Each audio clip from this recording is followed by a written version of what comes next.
संत शिरोमणि आचार्य गुरुवर श्री विद्यासागर जी महाराज की जय। अर्हम योग प्रणेता पूज्य गुरुवर श्री प्रणव में सागर जी महाराज की जय। ओम अर्हम नमः।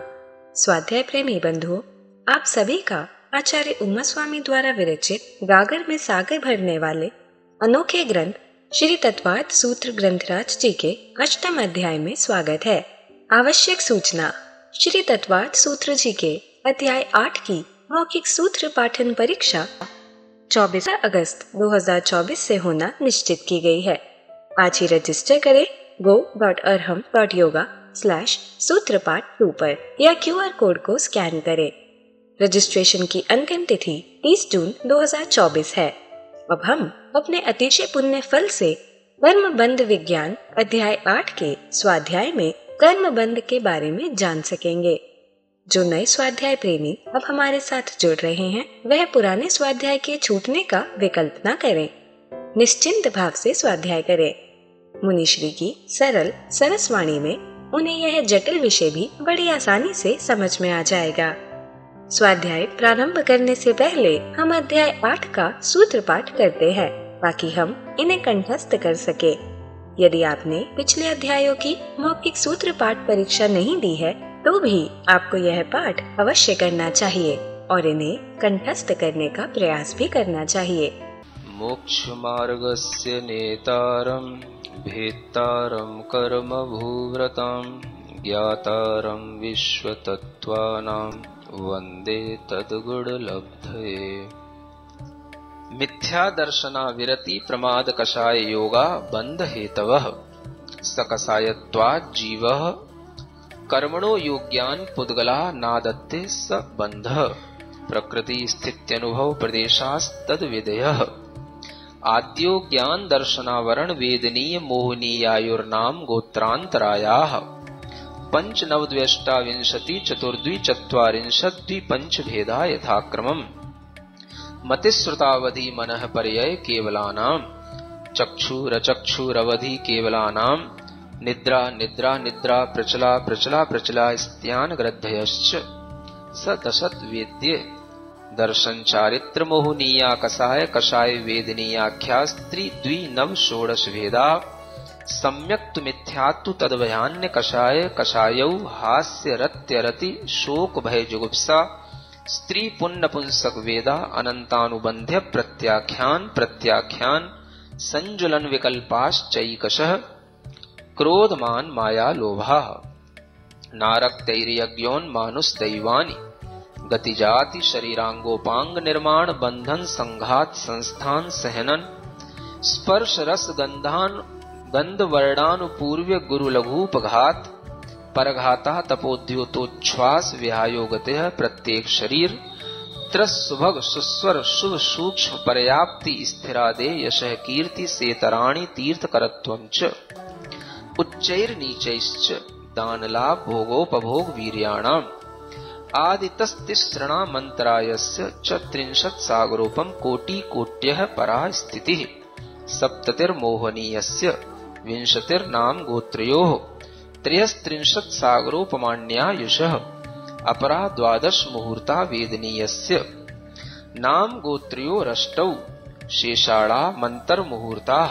विपाकोऽनुभवः स यथानाम ततश्च निर्जरा नाम प्रत्ययाः सर्वतो योग विशेषात् सूक्ष्मैक क्षेत्रावगाः स्थिताः सर्वात्म प्रदेशेष्वनन्तानन्त प्रदेशाः सद्वेद्य शुभायोर्नाम गोत्राणि पुण्यम अतोन्यत पापम इति तत्वार्थ सूत्रे अष्टमोध्यायः। पूज्य मुनिश्री कहते हैं कि सिर्फ सूत्र के पाठन से ही हमारी विशुद्धि कई गुना बढ़ जाती है। तो आइए अब चलते हैं कर्मबंध विज्ञान की कक्षा की ओर। मोक्ष मार्गस्य नेतारं भेत्तारं कर्म भूव्रतां ज्ञातारं विश्वतत्त्वानां वन्दे तद्गुणलब्धये। देवादिदेव आदिम तीर्थंकर श्री ऋषभनाथ भगवान की, वर्तमान शासन नायक श्री वर्धमान महावीर भगवान की, परम पूज्य आचार्य गुरुवर श्री विद्यासागर जी महाराज जी की। विंशतिर नाम गोत्रियो हो। अब यहाँ पर नाम और गोत्र कर्म की उत्कृष्ट स्थिति बताई जा रही है। इनकी भी उत्कृष्ट स्थिति कितनी? विंशति माने 20 कोड़ा कोड़ी सागर, ऐसा जानना। नाम कर्म की भी और गोत्र कर्म की भी। तो ये कर्म भी उत्कृष्ट स्थिति के साथ में उन्हीं संगी पंचेंद्री पर्याप्तक जीवों के साथ में ही इनका भी बंध होता है। और जब अपर्याप्तक जीव होगा तो वही पल्ल के असंख्यात में भाग प्रमाण कम स्थिति के साथ बंध करेगा। और वही जीव जब इस तरह से बंद करने के बाद में अगर हम उसी की तुलना अन्य एक इंद्रिय आदि जीवों से करेंगे तो उसमें भी उसी तरीके का कर्म बनेगा जैसे ज्ञानावरणी आदि में बताया था। एक इंद्रिय जीव के लिए एक सागर और उसके 7 भाग में से यहाँ पर 2 भाग जानना। 2 इंद्रिय के लिए 25 सागर, 7 भाग में से 2 भाग। 3 इंद्रिय के लिए 50 सागर, 7 भाग में से 2 भाग। और 4 इंद्रिय के लिए 100 सागर, 7 भाग में से 2 भाग। और असंगी पंचेंद्रिय के लिए 1000 सागर, 7 सागर में से 2 भाग। इस तरह से जान करके मोटा मोटा इन सभी जीवों के बारे में इतने कर्मों की उत्कृष्ट स्थिति बंध का हम ज्ञान कर सकते हैं।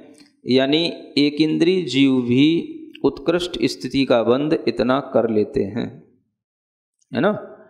जिनकी लेश्याएं कुछ शुभ हो जाती हैं या जो सम्यक दृष्टि जीव होते हैं उनमें भी कर्मों का बंध तो होता ही रहता है। और वह कर्मों का बंध अंतः कोटा कोटि सागर के लिए तो अवश्य होगा ही होगा। कितना? अंतः कोटा कोटि सागर। ये क्या हो गया? ये मतलब हो गया अंतः माने अंदर, कोड़ा कोड़ी सागर के भीतर माने 1 करोड़ से लेकर के 1 कोड़ा कोड़ी सागर के बीच तक का जो बंध होगा वो अंतः कोड़ा कोड़ी सागर कहलाएगा। तो इस तरह से भी सम्यक दृष्टि जीव के अंदर भी इसी तरह के कर्मों के बंध इन कर्मों के होते रहते हैं। माने कि कर्मों के जो उत्कृष्ट स्थिति बंध हैं वह हमेशा असंख्यात वर्षों की स्थिति को लिए हुए निरंतर बंध को प्राप्त होते रहते हैं। कोई भी जीव होते हैं तो उनमें भी इस तरीके की स्थिति बनी रहती है। तो ये स्थिति बंध का प्रकरण जो अपने लिए इन कर्मों का तो कोई अनुभव नहीं हो रहा है, अब होता है तो किसका होता है? केवल आयु कर्म के बारे में ज्ञान में आता है ना। ज्ञानावरणी कब का बना पड़ा है, अंतराय कब का बना पड़ा है, नाम गोत्र की तो स्थितियां पड़ी रहती हैं, बनती रहती हैं। और ये सब बंध चलते रहते हैं जब तक कि छपक श्रेणी में नहीं चढ़ जाते तब तक भी चलते ही रहते हैं। और वहाँ पर भी छपक श्रेणी में भी चलते रहते हैं। और इन कर्मों के बंध जब तक 10वां गुणस्थान चलता रहता है तब तक भी चलते ही रहते हैं। ऐसे सभी कर्मों के बंध जो नियम से होते रहते हैं उनका केवल हमें श्रद्धान होता है इन सूत्रों के माध्यम से। जो यहाँ पर आयु कर्म के लिए अलग से कहा जा रहा है उसको हम समझ सकते हैं। 33 सागरोपमान्यायुषः। आयु कर्म का उत्कृष्ट स्थिति बंध बताया गया है 33 सागरोपमाणी यानी 33 सागरोपम। कितना? 33 सागर जिसको बोलते हैं, है ना। अब ये आयु कर्म का जो उत्कृष्ट स्थिति बंध है ये 33 सागर शुभ रूप भी है और अशुभ रूप भी है। देवों में भी होता है, नारकियों में भी होता है। देवों में यह शुभ रूप होता है, नारकियों में यह अशुभ रूप होता है। तो देवों में यह उत्कृष्ट स्थिति सर्वार सिद्धि के देवों की होगी 33 सागर की, या अनुत्तर विमानवासी देवों की होगी। और इधर जो नारकियों में देखेंगे तो वो सप्तम नरक के नारकियों की होगी। मतलब ये हुआ कि जितने भी 4 गति के जीव हैं उन सभी जीवों में उत्कृष्ट स्थिति या उत्कृष्ट जो आयु है वो तो इनकी है। अब बाकी के जो और बचे तिर्यंच हैं, मनुष्य हैं, उनकी अपनी अलग अलग है ना। उत्कृष्ट आयु की बात की जा रही है। तो तिर्यंचों की जो उत्कृष्ट आयु होती है वो भी आपको भोग भूमि के तिर्यंचों में देखने को मिलेगी। और मनुष्यों की भी जो उत्कृष्ट आयु है वो भी भोग भूमि के मनुष्यों में मिलेगी, जिसे 3 पल्ल की आयु कहा जाता है। उत्कृष्ट आयु कितनी होती है मनुष्यों की? 3 पल्ले, और त्रियंशों की भी इतनी होती है ना। और कर्म भूमि में अगर आपको मनुष्यों की उत्कृष्ट आयु मिलेगी तो वह मिलेगी 1 पूर्व कोटि।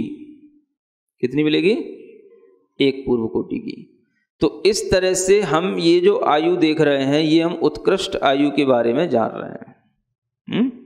काल के अनुसार सभी कालों में अलग अलग आयु वाले जीव होने लग जाते हैं। 1 पूर्व कोटि का यह आयु मिलेगी तो कहाँ मिलेगी? चतुर्थ काल में मिलेगी, या जहाँ पर चतुर्थ काल हमेशा चलता रहता है ऐसे विदेह आदि क्षेत्रों में मिलेगी। तो ये इतनी उत्कृष्ट आयु वाले जीव वहीं पर मिलेंगे। पंचम काल है तो आयु भी धीरे धीरे घटती जाती है, तो वह आयु भी अब पंचम काल में भी जो उत्कृष्ट होती है वो 120 वर्ष तक की होती है, इससे ज़्यादा नहीं होती। अब आप विचार करो, कहाँ 120 वर्ष की आयु वाले जीव और कहाँ 1 पूर्व कोटि की आयु वाले जीव, है ना। भगवान आदिनाथ की आयु कितनी थी? कितनी थी? 84 लाख पूर्व की आयु थी, है ना। अब आप देखो, अब आप सोच के बताओ, 1 पूर्व कोटि बड़ा है कि 84 लाख पूर्व बड़ा है? मुझे बताओ, है? सोचो, 1 पूर्व कोटि का मतलब क्या हो गया? पूर्व भी एक यूनिट है, ऐसा मान के चलो, है ना। और कोटि तो करोड़ हो ही गया, तो 1 पूर्व के साथ में करोड़ जुड़ा हुआ, माने 1 करोड़ पूर्व की आयु है वो, है ना। जो बड़ा है वो बाद में कहा जाएगा, तो कहने में आएगा 1 करोड़ पूर्व, ठीक है ना। और इधर हम क्या बोल रहे हैं? 84 लाख पूर्व। कौन सा बड़ा हुआ? आ गया समझ में? तो भगवान आदिनाथ की भी जो आयु थी वो भी, है ना, मतलब जो उत्कृष्ट आयु होनी चाहिए कर्म भूमि की वो नहीं है, उससे भी कम है, ये समझने का। विदेह क्षेत्र में इस तरह की उत्कृष्ट आयु होती है, या इस कर्म भूमि में भी होती है, लेकिन फिर भी तीर्थंकरों को नहीं मिली। तो आयु सबके लिए पूर्ण मिले तीर्थंकरों के लिए भी, ये भी कोई जरूरी नहीं है ना। और महावीर भगवान की भी केवल 72 वर्ष की आयु थी, है ना, जबकि आज भी 90 वर्ष की, 98 वर्ष की कई बुढ़ियां मिल जाती हैं हाँ, लेकिन भगवान की आयु 72 वर्ष की रह गई। तो ये अपने आप में आयु कर्म के बंद के समय होने वाले जो परिणाम है उनसे बदलने वाली आयु है। आयु कर्म का हिसाब किताब अलग है, अन्य कर्मों का हिसाब किताब अलग है ना। तो आयु का ये जो हिसाब है, इसको देखने से आप समझ सकते हो कि तीर्थंकर भी हों तो भी उनके लिए उत्कृष्ट ही आयु हो, ऐसा कोई नियम नहीं है। उत्कृष्ट पुण्य तो है, लेकिन आयु उत्कृष्ट हो ऐसा कोई नियम नहीं है। ये एक बड़ी चीज है। अन्य उनके लिए सभी शुभ प्रकृतियां उत्कृष्ट रूप से फल रही हैं, लेकिन आयु की कमी कहीं ना कहीं ये बताती है कि उस कर्म का उपभोग करने के लिए भी जितना समय चाहिए वो समय पूरा नहीं है, कम ही है ना। और अगर तीर्थंकरों की आपस में तुलना करें तो भी ये तुलना आपको समझ में आ सकती है कि तीर्थंकरों में भी कहाँ तो 84 लाख पूर्व की आयु वाले और कहाँ 72 वर्ष, मात्र 72 वर्ष। समझ आ रहा है? मतलब बहुत अंतर हो गया। इसको बोलते हैं जमीन आसमान का अंतर, जिसको बोलते हैं ये कहलाता है। तो ये जो आयु है ये किसी पर डिपेंड नहीं। तो तीर्थंकर होते हुए भी भगवान आदिनाथ की आयु इतनी ही थी। और ये देखा जाए कि ये और इनके दोनों पुत्र भरत और बाहुबली सभी पूर्व में जो आयु भोगे थे वो सर्वार सिद्धि की आयु भोगे, और सभी सर्वार सिद्धि में 33 सागर की आयु वाले जीव हुए। समझ रहे हैं ना? देखो वहां पर तो आयु बराबर है, जो 63 सागरों प्रमाणी यहां लिखा हुआ है वो देवों में तो आयु बराबर है। 33 सागर की सर्वार सिद्धि, सभी तीनों सर्वार सिद्धि से आए, है ना। अब वहां से यहां आने में ये आयु में अंतर आ गया, है ना। मतलब सबकी आयु एक जैसी तो नहीं थी। अब भरत की आयु, बाहुबली की आयु सबकी अलग अलग होगी। आयु सबकी एक जैसी नहीं होती। हाइट भी सबकी कुछ ना कुछ अंतर में ही था। है ना। बाहुबली की हाइट 525 धनुष जा रही है, इनकी 500 ही धनुष रह गई। लेकिन जो पहले आयु बांध करके आए हैं, उन आयु बंध के समय पर जब वहां पर जब देव पर्याय में आयु का बंध होगा, तो वो आयु के बंध के समय के परिणाम जिसके जैसे होंगे उसके अनुसार ही उसके लिए आयु बंध होता है। अब देखो आप सरवार सिद्धि जैसे स्थान पर भी सभी वहां से आने वाले एक जैसी आयु वाले नहीं होते हैं, आयु में सबके अंतर रहेगा। तो हर कर्म के जो स्थिति बंध हैं वो सबके हर जीव के अलग अलग होते हैं, और हर जीव के अंदर ये स्थिति कर्मों का जो बंध होता है उनके ही अनुसार उसके लिए इन कर्मों की स्थिति के अनुसार ही उसको फल भोगने को मिलता है। इसलिए आयु कर्म का फल तो आपको देखने में आता है, बाकी और कर्मों के फल आपको केवल अपनी श्रद्धा विश्वास में लाने पड़ेंगे कि इनकी भी उत्कृष्ट स्थितियां क्या इतनी होती हैं कि नहीं होती। क्या करना पड़ेगा आपको? केवल श्रद्धा ही करना पड़ेगी। अब आप सोचो कि अगर हमने कभी ज्ञानावरण कर्म का उत्कृष्ट बंध किया हो, कभी मिथ्यात्व के साथ, संक्लेश परिणामों के साथ, और वो हमारे लिए अगर उत्कृष्ट बन गया तो कब तक बना रहेगा? 30 कोड़ा कोड़ी सागर तक बना रहेगा। हम तो आज जी रहे हैं, अगर हमारे लिए आज वह कर्म बंधा हुआ है तो कब का बंधा हुआ है? पुराना बंधा हुआ है। मतलब कितने जन्म जन्मांतर तक ये कर्म की स्थिति बनी रहेगी, चलती रहेगी। 100 वर्ष तो निकल भी जाएंगे, लेकिन वो 30 कोड़ा कोड़ी सागर का जो बंध पड़ा हुआ है वो बंध तो पड़ा ही रहेगा, और वो उदय में आता रहेगा और उसका फल उतने काल तक मिलता रहेगा। इसलिए कर्म की स्थितियों को तोड़ना या कर्म की स्थिति बंधों को कम करना, यही जो है सबसे बड़ा एक पुरुषार्थ होता है। इसी से संसार टूटता है, इसी से संसार घटता है ना। तो ये कर्म की जो स्थितियां हैं, इन कर्मों की स्थितियों को इस तरह से समझ करके उत्कृष्ट स्थिति को समझना, और जघन्य स्थिति के बारे में भी यहां पर थोड़ा सा बताया जा रहा है। अपरा द्वादश मुहूर्ता, अपरा का मतलब हो गया जघन्य, है ना। वेदनीयस्य, ये वेदनी कर्म की जघन्य स्थिति होती है तो कम से कम भी इसका स्थिति बंद पड़ता है। तो आचार्य कहते हैं 12 मुहूर्त का। कितना मुहूर्त? एक मुहूर्त मतलब 48 मिनट, है ना। एक घड़ी कितने की? 24 मिनट की, और ये 12 मुहूर्त हो गए, है ना। तो 12 मुहूर्त का ये समय कम से कम है, जो कि जब जीव छपक श्रेणी में होगा, उत्कृष्ट विशुद्धि के साथ होगा, तब ये स्थितियां कम पड़ती हैं।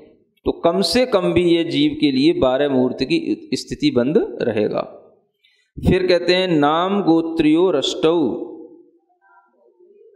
नाम और गोत्र कर्म में जघन्य से जो स्थिति बंद होगा वो होगा 8 मुहूर्त का। कितना? 8 मुहूर्त तक का नाम, और जब तक नाम कर्म गोत्र कर्म बंधेगा तो कम से कम इतना स्थिति बंद उसका बंधेगा। 8 मुहूर्त से कम नहीं बंधेगा, 8 मुहूर्त तक का जघन्य स्थिति बंद होगा। और बाकी के जो शेष कर्म है उनके लिए कहा जा रहा है शेषाणाम अंतर मुहूर्ता। शेष जो कर्म है इनका जो जघन्य स्थिति बंध है वो अंतर मुहूर्त का होता है। यानी अन्य जो ज्ञानावरण दर्शनावरण आदि अंतराय आदि कर्म है, इनका जघन्य भी कम से कम भी जो बंध है, मिनिमम टाइम बॉन्डिंग वो कितनी है? अंतर मुहूर्त की है। तो अंतर मुहूर्त की इनकी स्थिति अवश्य ही बनती है, इससे कम किसी भी कर्मों की स्थिति नहीं होती। ये जो अंतर मुहूर्त आदि जो जघन्य स्थिति बंध बताए गए हैं, ये सभी छपक श्रेणी में 10वें गुण स्थान के अंतर ये सब जो है आते हैं, और बाकी के सब जो है जो उत्कृष्ट हैं वो सब उत्कृष्ट संक्लेश मिथ्यात्व के साथ आते हैं, और बीच के जीवों को अनेक प्रकार के मध्यम स्थिति बंध भी उनके अपने मध्यम परिणामों के माध्यम से बंधते रहते हैं। इसलिए यहाँ पर उत्कृष्ट का वर्णन किया गया, जघन्य का वर्णन किया गया, मध्यम के वर्णन तो अनेक प्रकार के जो अब यहाँ पर मिनिमम से मैक्सिमम जो टाइम लिमिट बन गई उसके बीच में जितना भी है वो सब मध्यम कहलाएगा, है ना। जैसे बोलते हो ना 0 to infinity, तो ऐसे ही जो है अंतर मुहूर्त टू 30 कोड़ा कोड़ी सागर, उसके बीच में एक एक समय को बढ़ाते हुए जितने भी स्थितियों के विकल्प होंगे वो सब उसके भेद कहलाएंगे। और इन सब भेदों को भी अलग अलग जीव अलग अलग परिणामों से बांधते रहते हैं। इस तरह से ये स्थिति बंध का प्रकरण है जो यहाँ पर पूर्ण हो जाता है। ओम अरहम नमः। तो चलिए आज की कक्षा की एक क्विक रिवीजन कर लेते हैं। स्थिति बंध के प्रकरण में हमने जाना कर्मों की उत्कृष्ट स्थिति सागरोपम में होती है। आयु कर्म का उत्कृष्ट स्थिति बंध 33 सागर है। यह देवों में शुभ रूप होता है और नारकियों में अशुभ रूप। देवों में यह उत्कृष्ट स्थिति सर्वार्थ सिद्धि या अनुत्तर विमानवासी देवों की होती है और नारकियों में सप्तम नरक के नारकियों की, यानी चारों गतियों के जीवों में उत्कृष्ट आयु देवों और नारकियों की है। तिर्यंचों और मनुष्यों में उत्कृष्ट आयु 3 पल्ले प्रमाण है जो भूमि में होती है। कर्म भूमिज मनुष्यों और तिर्यंचों में उत्कृष्ट आयु 1 पूर्व कोटि है। पूर्व भी काल की एक यूनिट है। आयु काल के अनुसार अलग अलग होती है।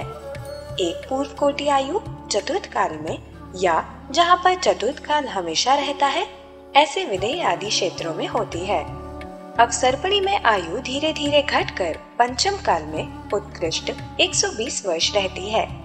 हम विचार करें कहाँ 120 वर्ष और कहाँ एक पूर्व कोटि के आयु वाले जीव। हमने जाना कि तीर्थंकरों की उत्कृष्ट ही आयु हो ऐसा कोई नियम नहीं है। भगवान आदिनाथ की आयु 84 लाख पूर्व थी, मतलब कर्म भूमि की उत्कृष्ट आयु 1 करोड़ पूर्व से कम। महावीर भगवान की केवल 72 वर्ष थी, जबकि उनके लिए अन्य सभी शुभ प्रकृतियां उत्कृष्ट रूप से फलती हैं। अतः ये नियम नहीं है कि उत्कृष्ट पुण्य है तो आयु भी उत्कृष्ट हो। हम तीर्थंकरों की आपस में तुलना करके देखें, कहाँ 84 लाख पूर्व वाले आदिनाथ भगवान और कहाँ मात्र 72 वर्ष वाले महावीर भगवान। मतलब कर्म का उपभोग करने के लिए जितना समय चाहिए वह समय पूरा नहीं है। भगवान आदिनाथ और उनके पुत्र भरत और बाहुबली तीनों सर्वार्थ सिद्धि में 33 सागर आयु वाले जीव थे, पर यहाँ आकर सबकी आयु अलग अलग हो गई। आयु सबकी एक जैसी नहीं होती। यह आयु बंध के समय होने वाले परिणामों पर निर्भर करता है। हाइट भी सबकी अलग ही थी। बाहुबली की हाइट 525 धनुष और भरत की 500 धनुष ही रह गई। हर कर्म के स्थिति बंध हर जीव के अलग अलग होते हैं और इसी स्थिति के अनुसार कर्म फल भोगने को मिलता है। आयु कर्म का फल तो हमें समझ में आता है, पर अन्य कर्मों का फल हमें केवल श्रद्धा विश्वास में लाना होगा। यदि हमने ज्ञानावरण का मिथ्यात्व और संक्लेश परिणामों के साथ उत्कृष्ट बंध किया हो तो वह 30 कोड़ा कोड़ी सागर तक बंधा रहेगा। हमारी आयु के ये 100 वर्ष तो निकल भी जाएंगे, लेकिन यह सागरों का बंध पड़ा रह जाएगा और फल देता रहेगा। इसीलिए सबसे बड़ा पुरुषार्थ कर्म की स्थितियों को कम करना, उन्हें तोड़ना है। इसी से संसार घटता है, टूटता है। हमने अपरा यानी जगन्य स्थिति बंध जाना। एक घड़ी 24 मिनट और एक मुहूर्त 48 मिनट का होता है। वेदनीय का कम से कम बंध 12 मुहूर्त का होता है। नाम और गोत्र कर्म का जगन्य स्थिति बंध 8 मुहूर्त का होगा। शेष 5 कर्मों की मिनिमम टाइम बॉन्डिंग अंतर मुहूर्त की है। अंतर मुहूर्त से कम किसी भी कर्म की स्थिति नहीं होती। ये जगन्य स्थिति बंध उत्कृष्ट विशुद्धि के साथ छपक श्रेणी में 10वें गुण स्थान वर्ती मुनि महाराज को होता है और उत्कृष्ट बंध उत्कृष्ट संक्लेश मिथ्यात्व के साथ होता है। मिनिमम से मैक्सिमम टाइम लिमिट के बीच का सब मध्यम कहलाएगा। जैसे हम 0 to infinity बोलते हैं, ऐसे ही अंतर मुहूर्त तो 30 या 70 कोड़ा कोड़ी सागर। उसके बीच में एक एक समय को बढ़ाते हुए जितने भी स्थितियों के विकल्प बनेंगे वे सब उसके भेद कहलाएंगे। इन्हें अलग अलग जीव अलग अलग परिणामों से बांधते रहते हैं, अर्थात मध्यम परिणामों के माध्यम से मध्यम स्थिति बंध होता है। तो चलिए अब हम सभी जड़वाणी स्तुति करेंगे और तत्पश्चात समय होगा आज के सवाल का। सिरिजिणवाणी जग कल्याणी जग जन मदतम मोहरी जनमण हारी गढ़हर हारी जम जरा भव रोग हरि तिथियराणम दिव्यझुणिम जो पढ़ई सुणई मय्ये धारई राणम सौख मणंतम धरिय सासद मोक्ष पदम पावई सासद मोक्ष पदम पावई। अब समय है आज के प्रतियोगिता प्रश्न में भाग लेकर आकर्षक पुरस्कार जीतने का। आप अपने फोन को QR कोड स्कैन करने के लिए तैयार रखें या दिए गए लिंक पे जाएं। आप अपना उत्तर चुनकर हमें कल शाम 5 बजे तक भेज सकते हैं। 3 भाग्यशाली विजेताओं को मिलेंगे आकर्षक पुरस्कार। विजेताओं का नाम इसी कार्यक्रम में हर रविवार को घोषित किया जाएगा। साथ ही सभी प्रश्नों के सही उत्तर भी बताए जाएंगे। आज का सवाल है, नाम कर्म की जगन्य स्थिति कितनी होती है? 12 मुहूर्त, 8 मुहूर्त, 4 मुहूर्त, 1 अंतर मुहूर्त। अध्याय 8 की कक्षा 44 के आज के सवाल का सही उत्तर है उत्कृष्ट। अगर आप किसी कारणवश कोड को स्कैन ना कर पाए हों तो आप क्लास की वेबसाइट पर जाकर भी उन्हें अटेम्प्ट कर सकते हैं। इस लिंक पर जाएं या QR कोड को स्कैन करें। धन्य है हमारा पुण्य जो मुनिश्री हमें कर्म बंध जैसे कठिन विषय को इतनी सरलता से समझा रही हैं, ताकि हम डेली लाइफ में कर्म बंध के कारणों को जानकर उनसे बच सके और यह ज्ञान आप अपने परिवार, मित्र, समाज के लोगों को इस स्वाध्याय से जोड़कर दे सकते हैं। आप उन्हें हमारी वेबसाइट etv.arham.yoga शेयर करें और वह इन सभी क्लासेस को एक साथ एक्सेस कर सकते हैं।